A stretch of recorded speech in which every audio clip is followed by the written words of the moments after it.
Olá pessoal, bem-vindo a mais um Jack 5 quase todo dia. E aí, continuando a minha saga espiritual, né?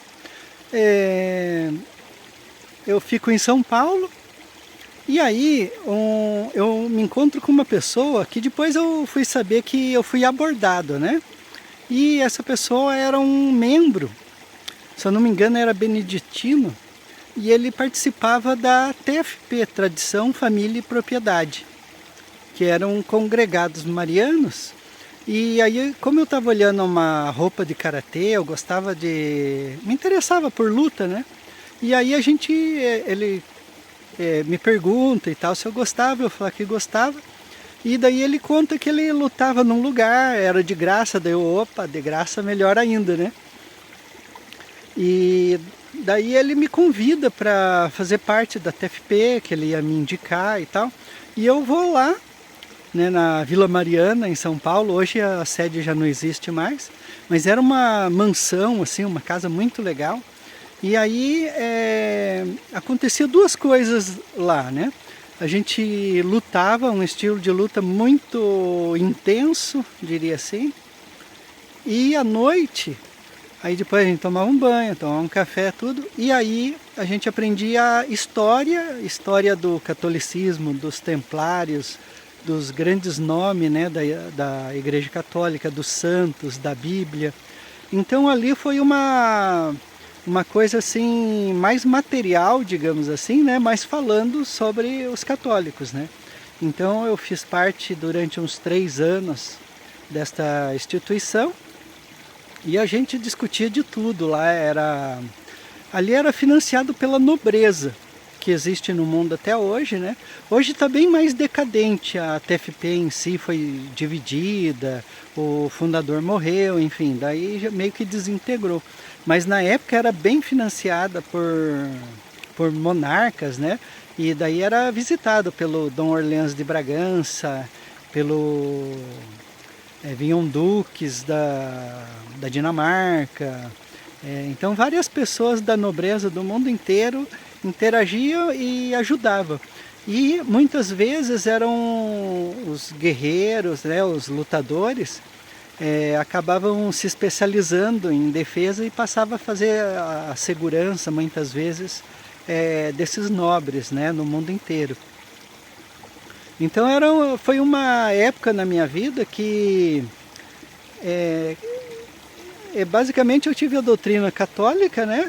E a oportunidade daí de estudar bastante, não só a história como a Bíblia.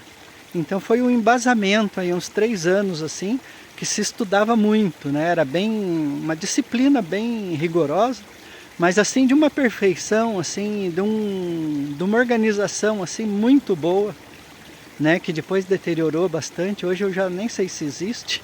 É uma mistura de arautos do Evangelho, de várias coisas dessas religiões católicas, dessas seitas católicas talvez, né? Opus Dei, enfim, né? Mas na época era muito boa, para mim me ajudou bastante, mas depois as próprias circunstâncias acabaram me afastando da TFP, né? Então uma coisa boa que eu aprendi a lutar bem, me defender, e a saúde, né? Isso daí me ajudou bastante. E eu gostava de nadar, tudo. E depois disso daí, eu passei a... Daí as portas se fecharam em São Paulo de um jeito que eu fui parar no interior. Aí eu voltei para Tomazina, no interior do Paraná. E daí passei a mexer com apicultura. Olha só que coisa louca, né? E mexer com as abelhas. E aí um contato muito grande com a natureza. Foi uma época assim de sexos, drogas e rock and roll. E muito contato com a natureza. Nadando em mata e mexendo com as abelhas. Então foi uma época também de um grande aprendizado. Até que depois fecha-se, resumidamente, as portas. Também eu mexia com exportação de própolis, né, de abelha. E aí o mercado para e aí eu vou para a Ilha do Mel. Aí sim eu vou ter o primeiro contato espiritual, né, onde uma voz vai vir falar comigo. E daí a gente passa, na verdade, um dia só, e ele me fala várias coisas que iam acontecer essas coisas foram acontecendo, depois eu voltei para o norte do Paraná e aconteceu tudo que o Espírito tinha falado, e daí eu retornei na ilha em busca daí de ter outros contatos, porque daí foi o primeiro contato mesmo que eu ouvi uma voz mesmo, né?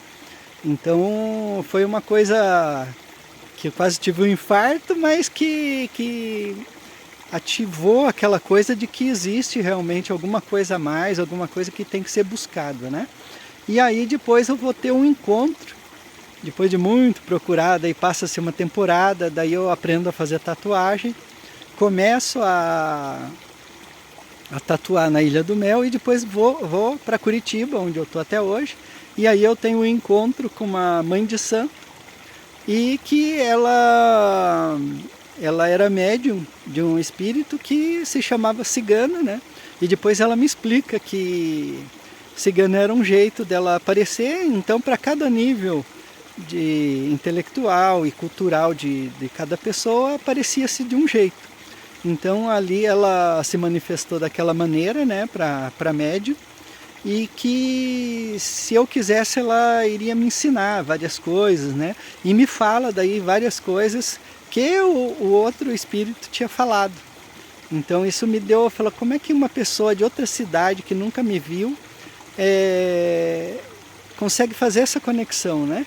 E antes disso, um dia minha avó me leva para... Eu estou viajando com a minha avó, nós fomos até Ponta Grossa, e ela gostava de falar com médiums, assim, ela vai numa médium. E aí eu estava começando com o negócio da abelha, né? E tinha feito um curso, e eu pergunto para elas, será que isso vai dar certo?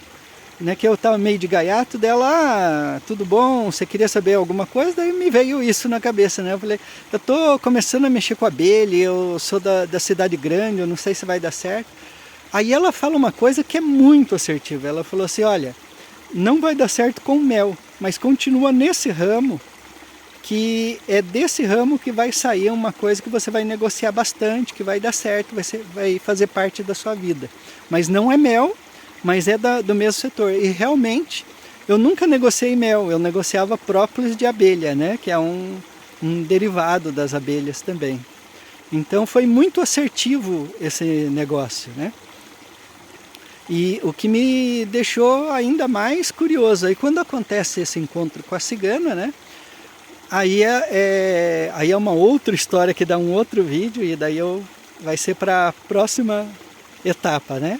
E aí a gente tem esse encontro e ela começa a falar as coisas que tinham acontecido, né? E a Dete, né, que é essa médium, ela me fala, ela falou, eu estou aqui e um espírito falou que você ia passar e que ela queria conversar com você, ela é uma cigana, você tem coragem de conversar? Daí, nossa, eu já estava procurando qualquer ajuda, porque aqui também eu não conhecia ninguém em Curitiba, não estava meio sem dinheiro. E aí, para mim, eu falei, eu converso, qualquer um que me dá um norte na vida, né, já me ajudava, né? E aí eu fui conversar com a cigana. Então, vão acompanhando aí, e aí na próxima vez eu falo sobre essa conversa. Então, até o próximo dia 5, quase todo dia.